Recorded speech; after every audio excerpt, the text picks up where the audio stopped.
Um, so today I'm here with Dr. Sulek Jain for the Houston Asian American Archive at Rice. Today is Friday, June 17th, 2022, and my name is Emily Ma. And so the archive previously interviewed Dr. Jain in 2017 for his life story and experiences. And today's interview will be more of a follow-up on his pioneering of Jainism at various institutions and communities across the country. So starting with Houston, how has the Jain Society of Houston changed over the past couple of years? And are you still involved with it?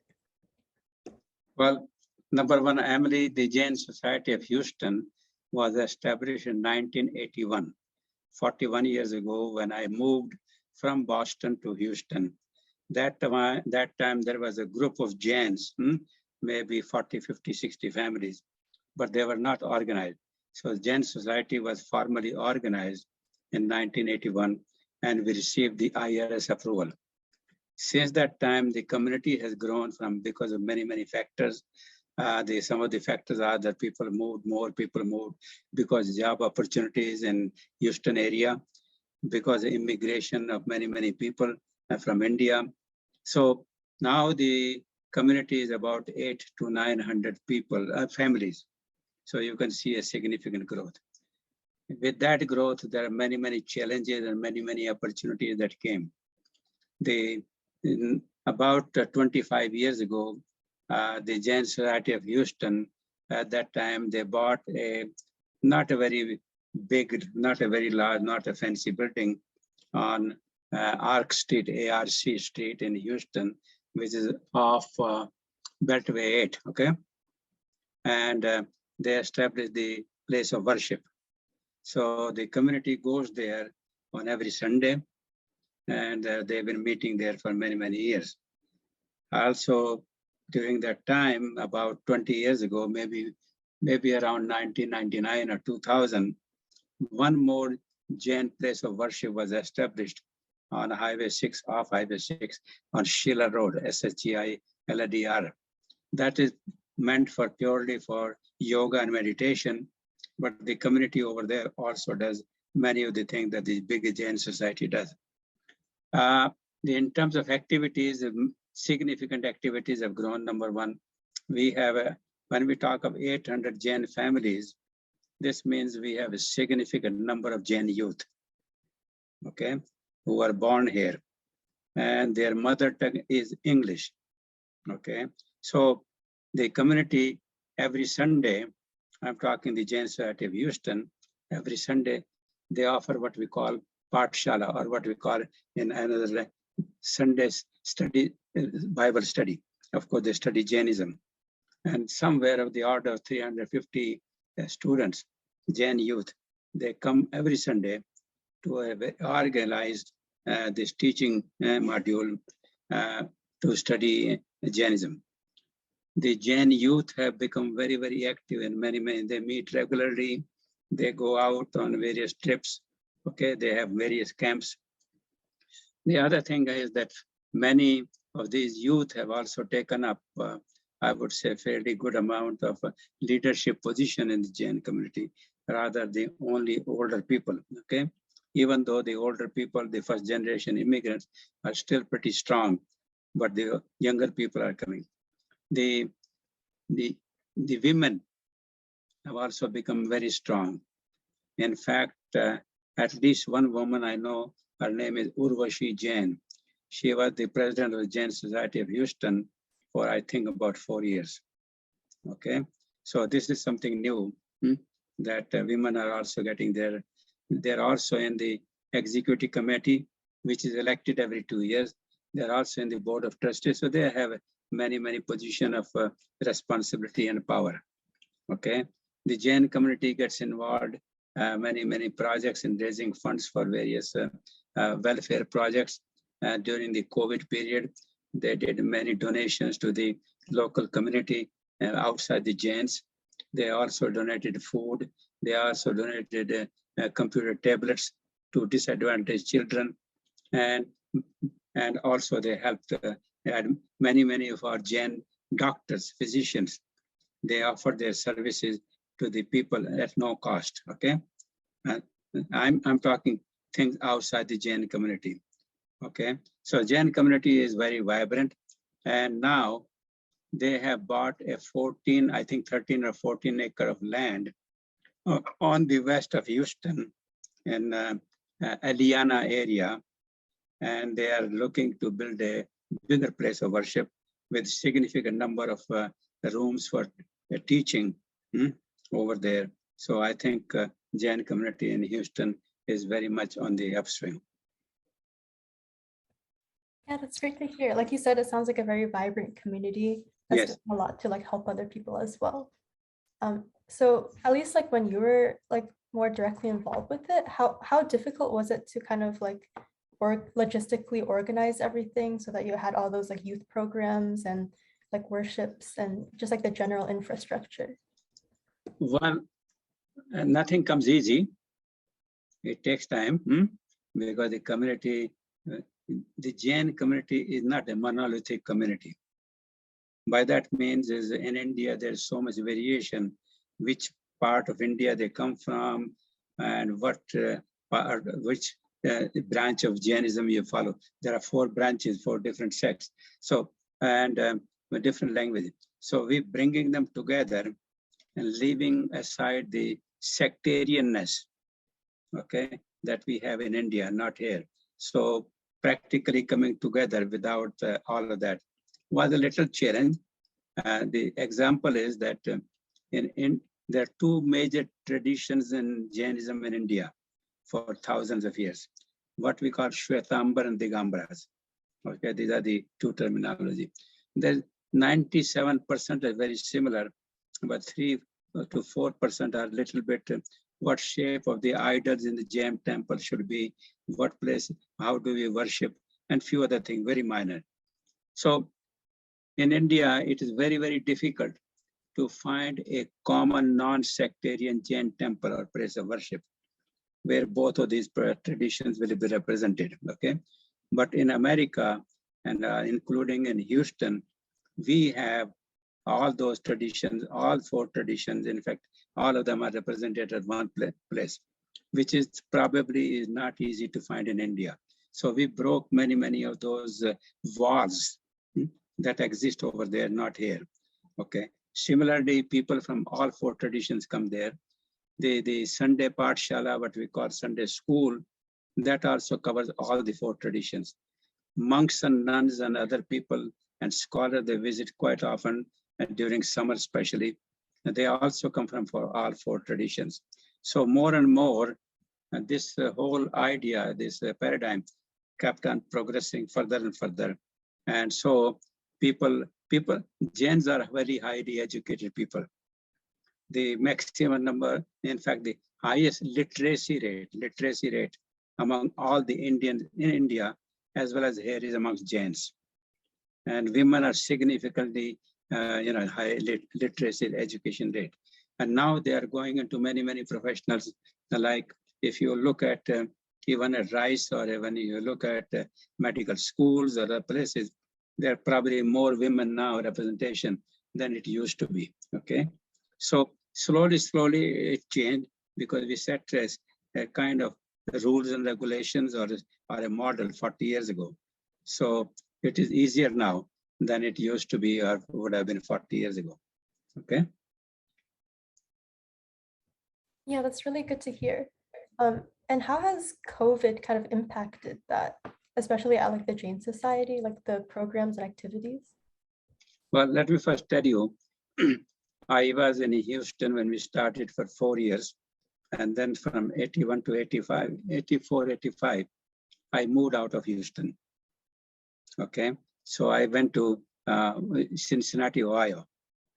But I used to visit quite often, okay, but not in any leadership role, okay. But about 1998, I moved back to Houston when I took full retirement from my job in Cincinnati, Ohio. And then I was involved, again, not much in leadership role, but as a guiding role, okay? So since that time, I have helped them wherever I could.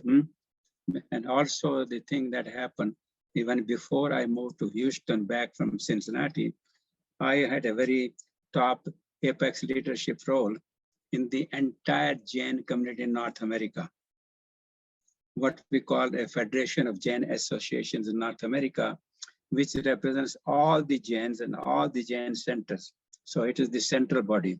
And I was first 4 years the secretary, and the next 4 years I was the president of this association.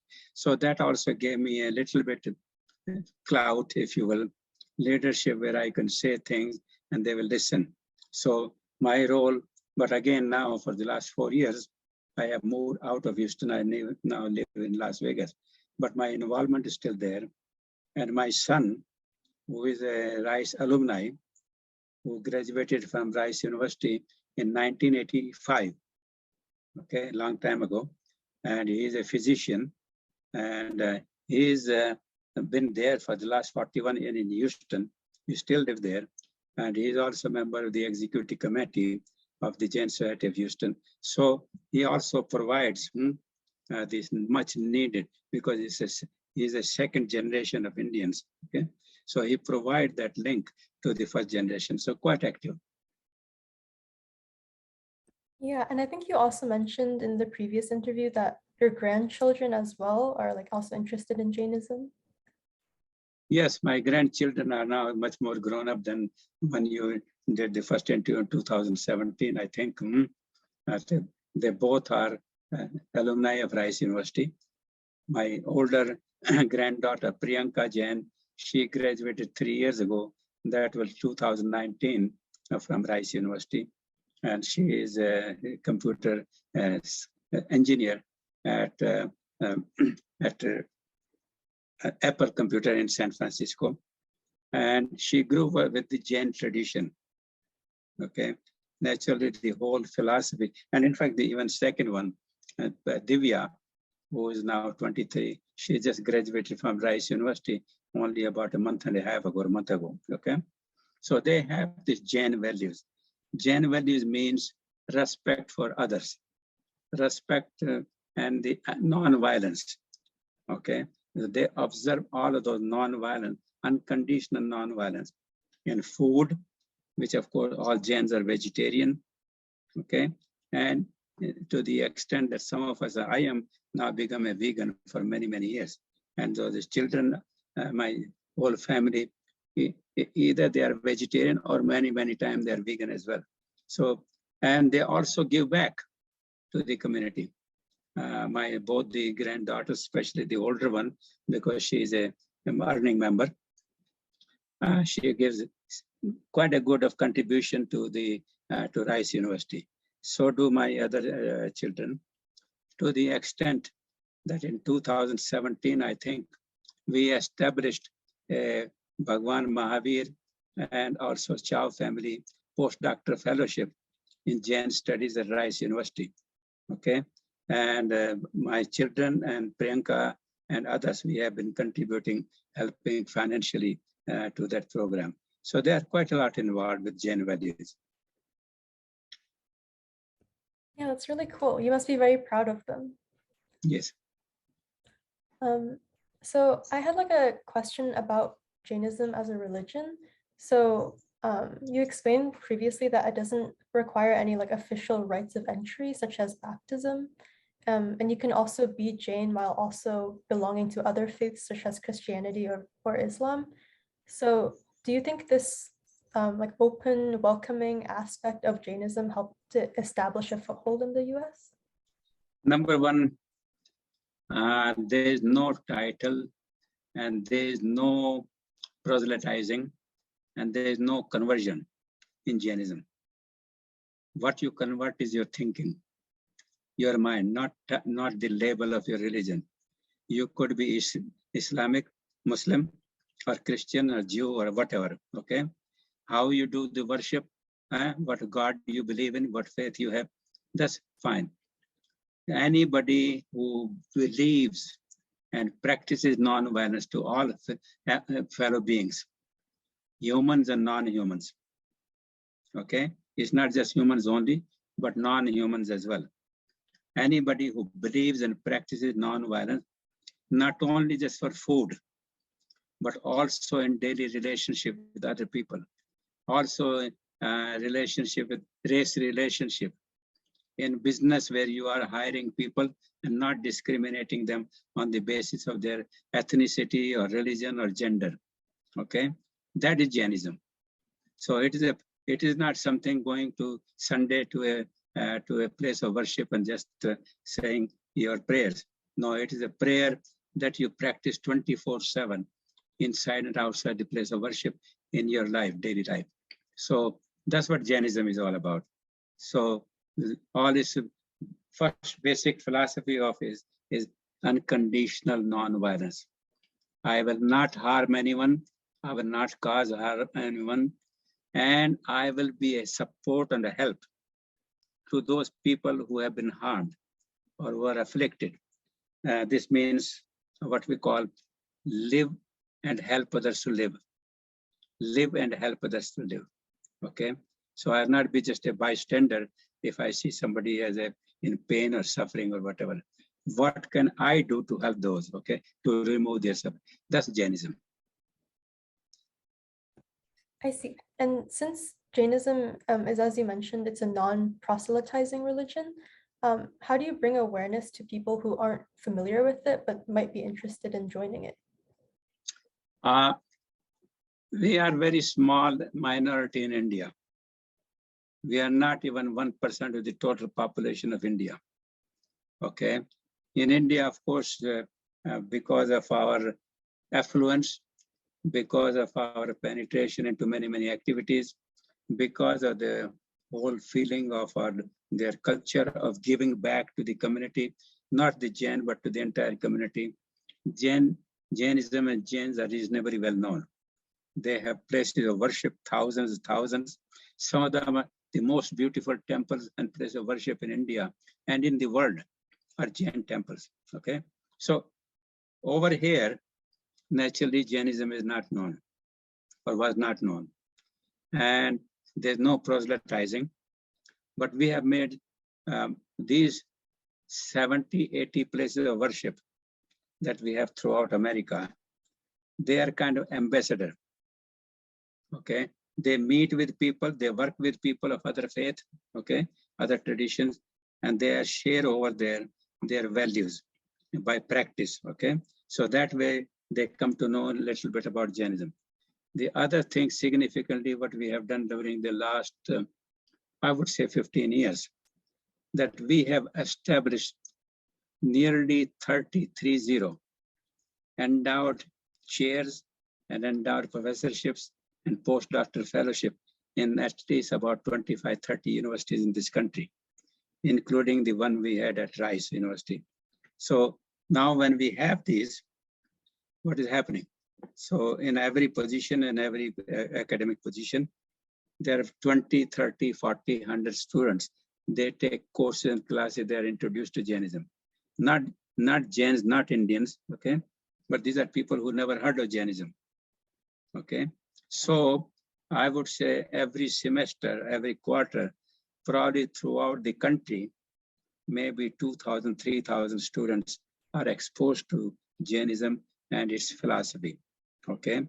So that way, at least more and more, they know that there is a religion which is as old as India, which is as old as Hinduism, and older than Buddhism, okay, that exists. So more and more people. The other thing that are happening, more publications are coming out, symposiums, conferences, seminars, okay? And so with that, I think there is a more awareness, a little bit more, not so huge, about Jainism. So I think that has a little bit more awareness.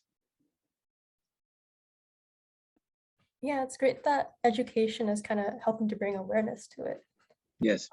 So as a result, have you seen many like non-Indian people or families that have begun following Jainism? I think it comes in many ways. Okay, first of all, we don't look around how they follow and what way they follow. Okay, and it is not something Jainism, but do they follow ahimsa, non-violence? Okay, in there, and there are many, many examples. One is in this country, significant number of people are adapting to veganism.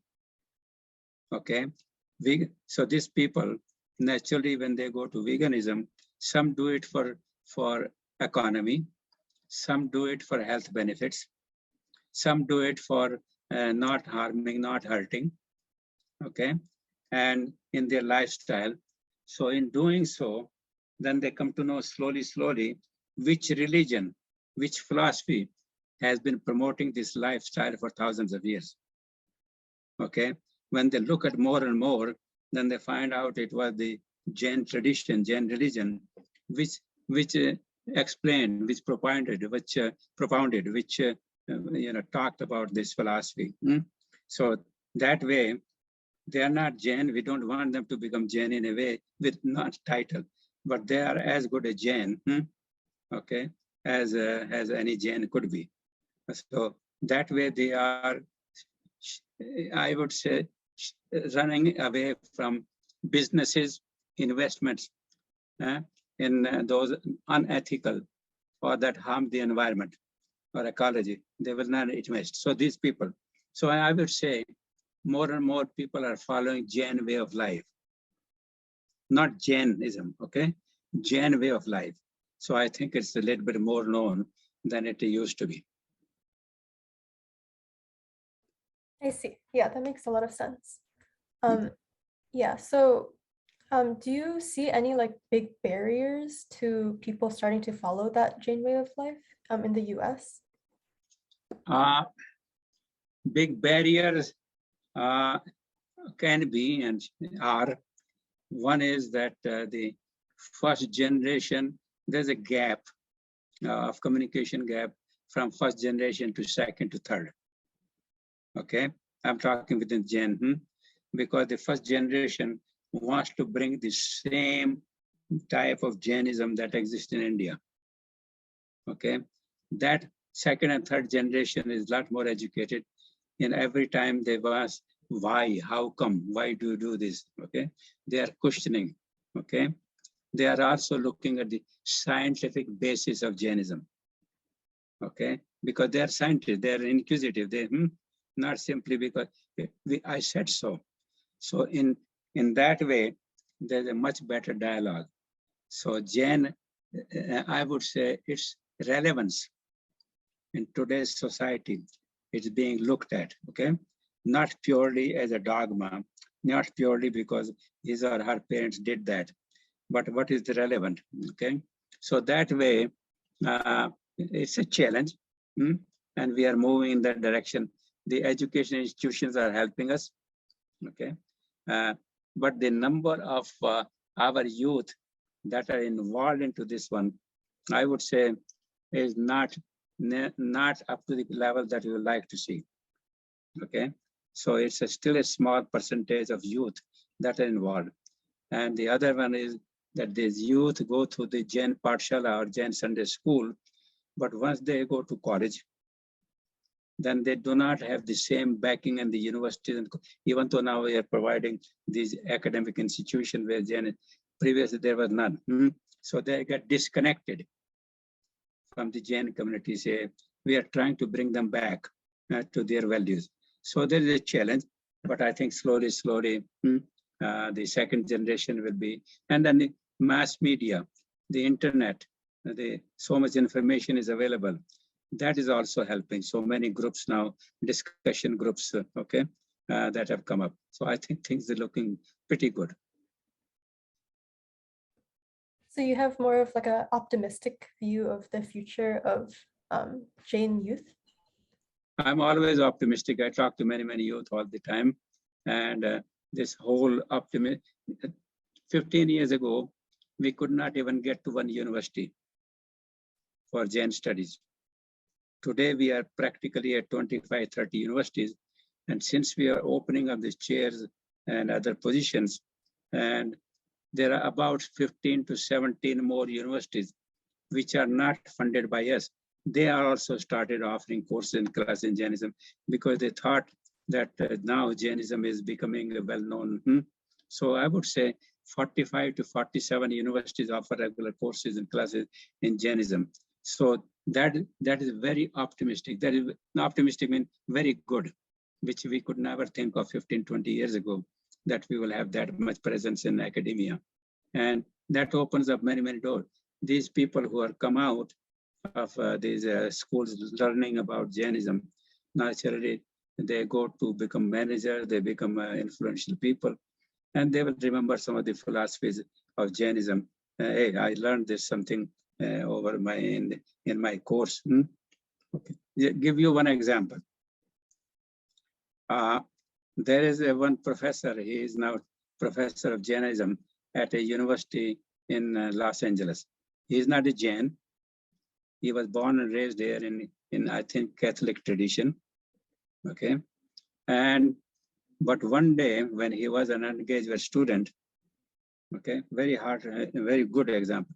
One day when he was an undergraduate student, he comes from meat-eating family. He comes from all the regular people that do. So when he was there, one of his teachers, who was not a Jain, he gave a lecture, he or she gave a lecture on nonviolence. Okay, just because nonviolence is not a monopoly of Jains only. Okay, so, and the assignment was given to the entire class as a homework that you go and sit in the hallway right now and on a piece of paper, write your reflection about ahimsa, about nonviolence. Okay, that was the assignment. Because if you don't do this now, tomorrow or day after, next week, you'll forget. So this class, 15, 20, 30 students, they are sitting in the hallway. This person, his name is Christopher Miller, by the way, okay? He was sitting against a wall on a piece of paper. He started writing his reflection about what he had learned in the class on violence. While he was doing so, there was a lizard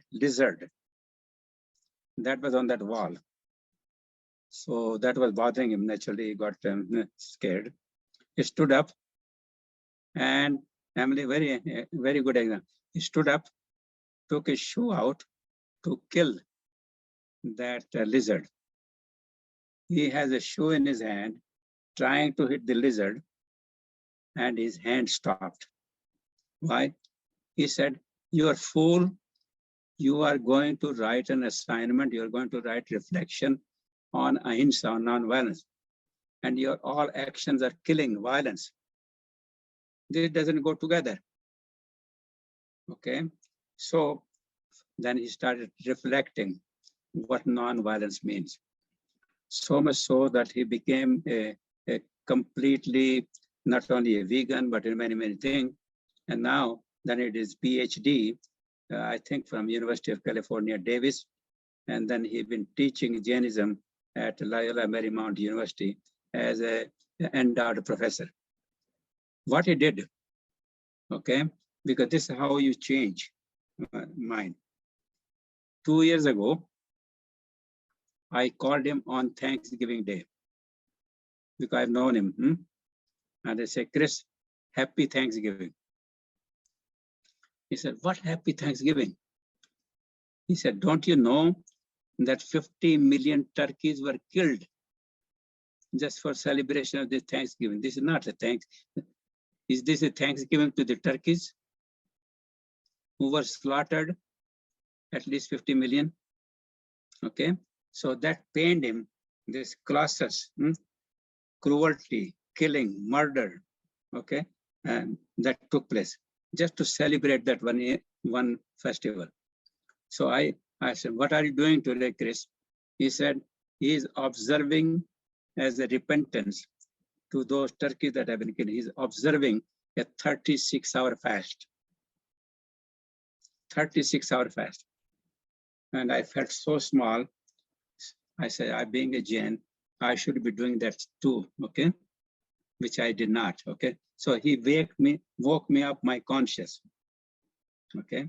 So just last Thanksgiving, which was in November 2021,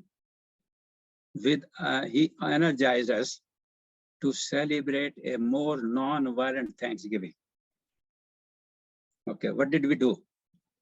On that day, because of his leadership, the Jain community throughout America we distributed 147,000 vegan free meals to those people, homeless people. At the same time, that day, probably I would have 400 people.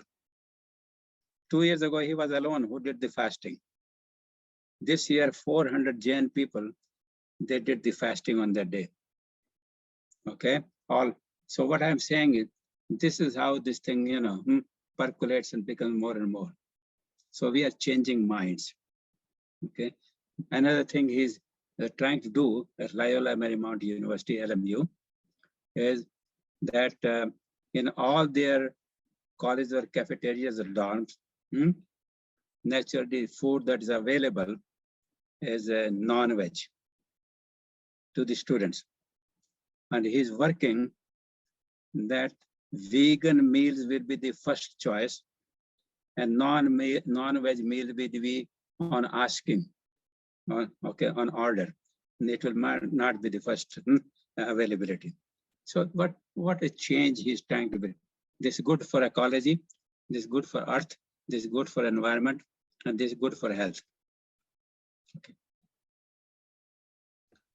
Oh, that's really inspiring to hear. And it's amazing, like he grew up in like a meat-eating family, and then it sounds like he had a huge switch in mentality. And then, yeah, that's really inspiring. Yeah. So we've been seeing like a surge in violence throughout the US, causing a lot of tragedies such as mass shootings and racial hate crimes. And because Jainism is centered around philosophies including nonviolence, what are your perspectives of the current state of violence in the US? And how do you think Jain practices and beliefs can help inspire our society to do better? Well, there's a lot of violence in the public square. Okay, in many things. The newspapers are full of violence. The TV is full of violence. The games are non-violence, of violence. Our kids never learn about non-violence, they learn only about violence. Toys are not violent, okay? Then the availability of guns completely free. You can now, in Texas, open carry gun law. You go to school, carry gun. You go to place of worship, carry gun. I think people will be just when they are eating, they will have gun next door and on the table, okay? So gun, this whole culture of gun, okay?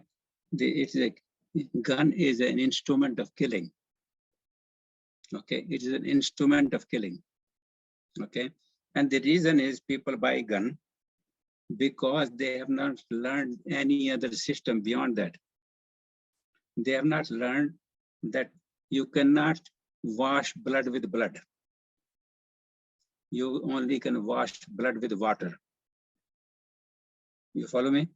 So this means unless we learn, unless we do something, education to our kids and everybody, peace education, non-violence education. It needs to start from homes. It needs to start from schools. It needs to start in the community. It needs to start from our leaders. It needs to start from pulpits, from religious pulpits, from those priests, okay? Everybody talking about enough is enough. We have not solved any problem. And violence has never solved any problem. If you go to the war has never solved a single problem.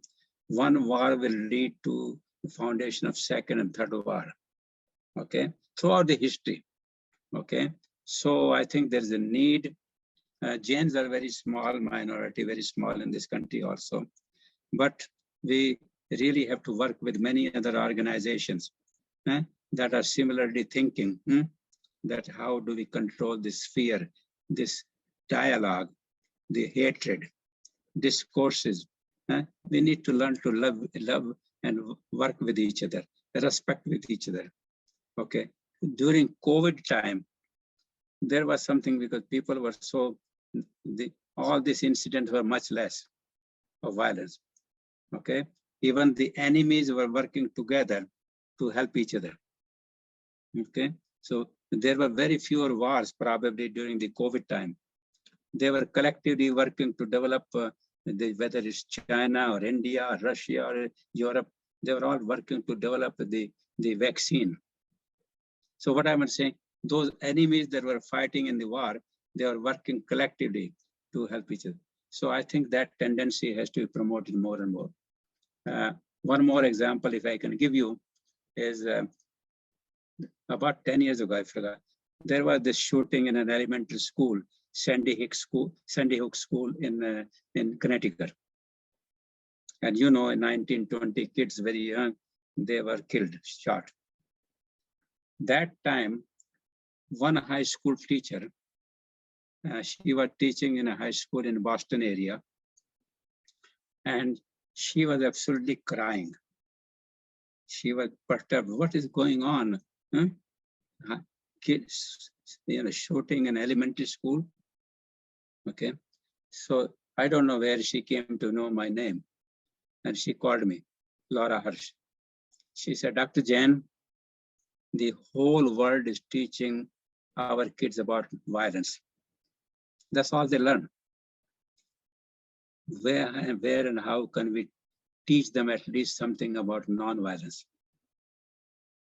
And I said, Laura, you are going to do that. She said, how do I do that? She asked me.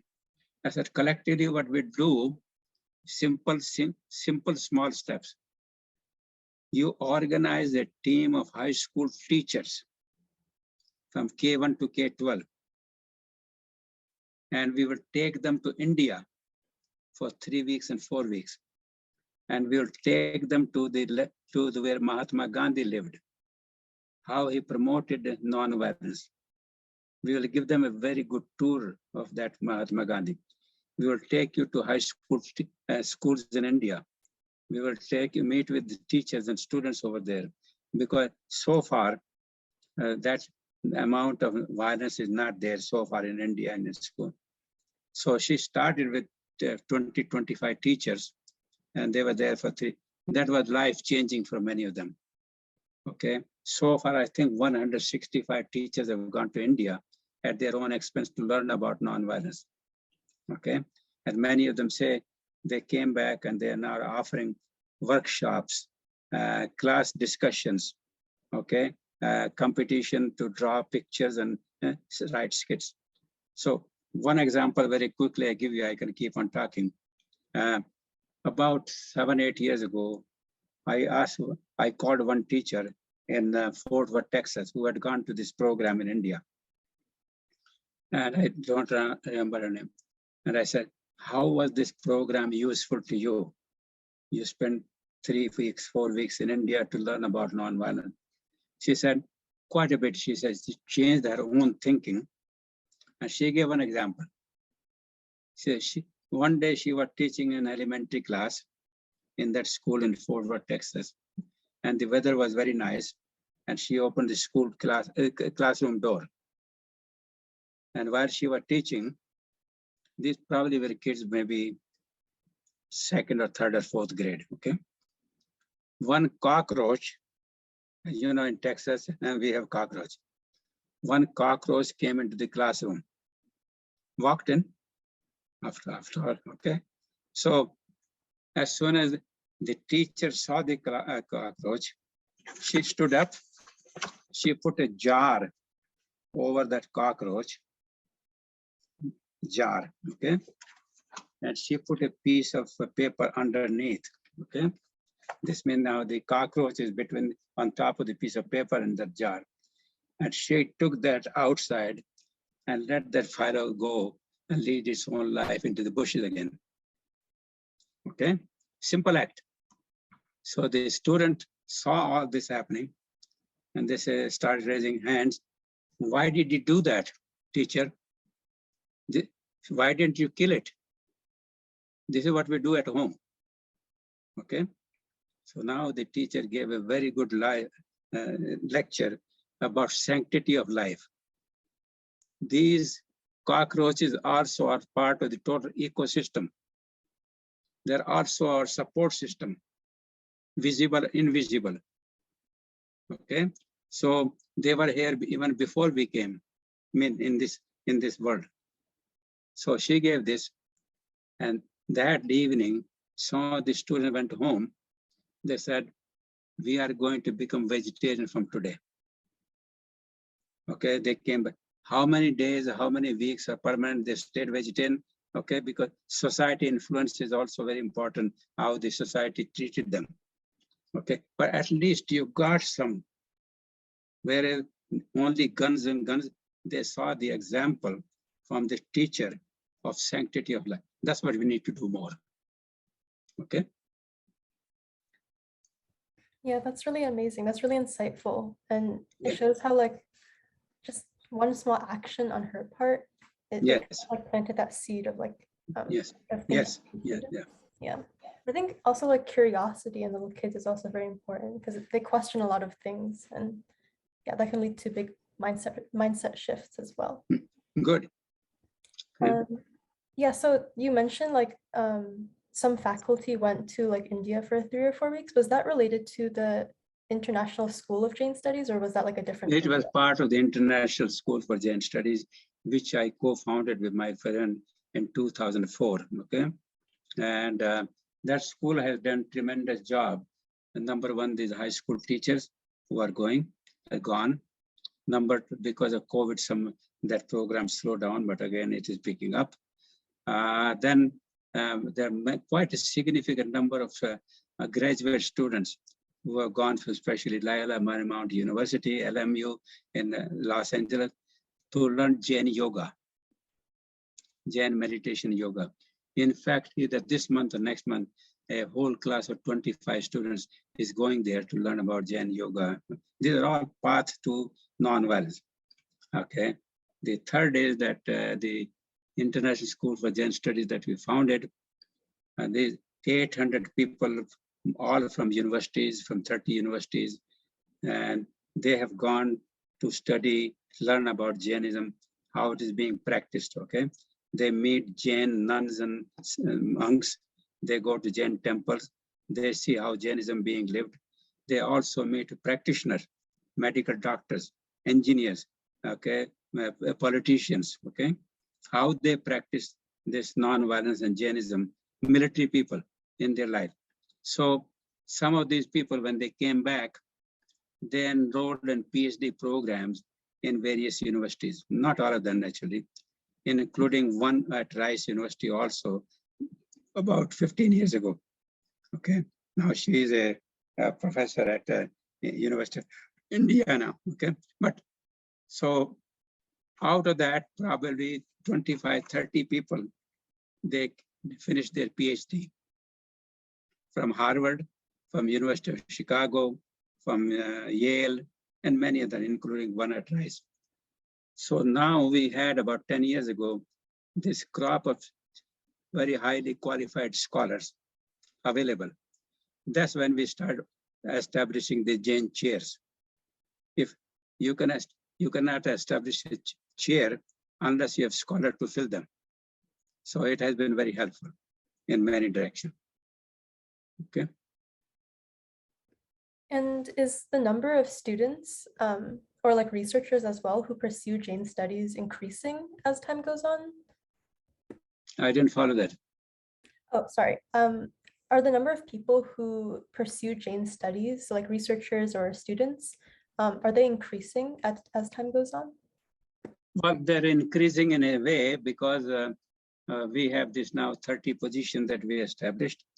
And when somebody did a PhD in Jainism 10 years ago, there was no job market for them because there were not these positions available.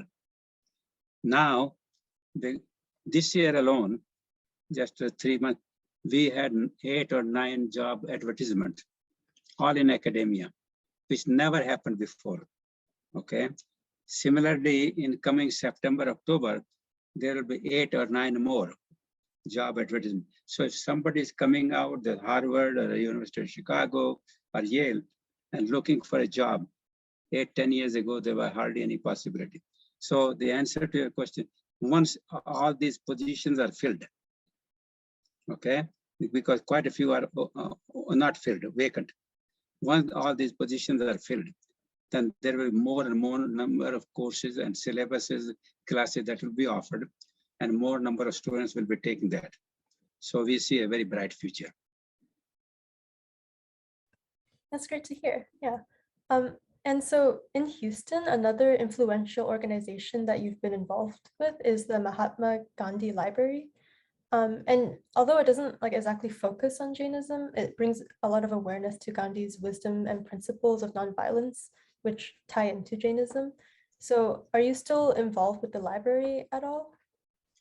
Well, not as actively as I used to, okay, because I don't live in Houston now, okay.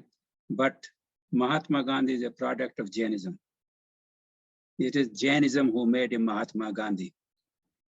Okay, Jainism means Jain philosophy of non-violence. Okay, his mother was practically a Jain worshipper, and he was introduced to many Jain monks before he went to England. Even many of his friends were Jains. When he came back and he wanted to settle down in India, many Jains helped him. So it was Jains all around him. Okay, he could not escape the influence of Jainism. So Mahatma Gandhi Library in Houston, I was reasonably very active, and which of course I moved there. I do have communication with them, but I've done something different now. Number one, many of these places where we have these classes and courses in Jainism, they offer about Mahatma Gandhi and nonviolence and the relationship between Jainism and Mahatma Gandhi. That's number one. Number two, we established a endowed chair last year at California State University in Fresno. And that was a combined Jain and Hindu chair, okay, which is all unique and historic. Jain and Hindu combined, okay? It will know where it happens, okay? So after that happened, then we were able to bring another donor who very much wanted a chair in Gandhiism. So because of the Jain chair and Jain Hindu chair was established, very quickly with a donation of $1 million, they established a Gandhian thought chair as well, same place. Okay, very active. So what I'm saying is, academically, I get fairly involved. Okay, I write about it, and I, inspire people to look at Gandhi and Ahimsa and Jainism. So hopefully, my hope is that in the next few years, we will have Gandhi presence and Jainism presence in more universities. And do you also plan to write like any more books or papers on that topic? Pardon? Do you plan to write any more books or papers on that topic of Jainism? Do you do what? Oh, sorry. Do you plan to write any more books or papers? Well, I have one book, which you already know. And as you are talking, I have been writing small, simple 2-3 page articles, quite a bit on nonviolence and other society issues, okay, concerned about ethics. I would say during the 15-20 years, in addition to writing that book, I probably may have written 150 articles, okay. Some I shared with some people, but they were not published anywhere. Some of them were published, but very few. They were sitting on my laptop computer. And one day I started thinking, what do we do with all these? Once I'm gone, these laptops will be over, and that whatever I wrote, okay, it probably will be just oblivion history and nobody will know, okay? So I talked to a friend of mine in India and say, here it is. These 150 articles probably will make 3,000-4,000 pages of a book. Nobody is going to read that. No, it's not easy to publish, print, and what do we do with it? So this friend of mine, he found 2 highly qualified, very good in English professors in India. And I sent them all. And I think out of that, they said, let's pick up the 30 good items of such 30 articles out of that first. So they not modified the content, They did a little bit more wordsmithing. They did more editing. They organized them properly. And they wrote the preface, okay, all of that. That was compiled only 2 days ago, okay? And they have titled it Potpourri of Jainism. Potpourri, P-O-T-P-U-R-R-I, Potpourri of Jainism, okay? And so it's about 300-page publication first, okay? And they have sent it out to some publishers if they will be interested to publish that. So my hope is at least maybe we'll find somebody, okay, who might like to publish it. So that is another thing.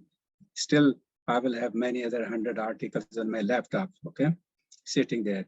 But it's difficult, you know, who's going to read my 3,000 pages? So at least some message there. So I keep on doing that. Yeah, I think that's a great compromise. And yeah, that's really good news to hear as well. Yeah, it'll leave like a lasting legacy. Yeah.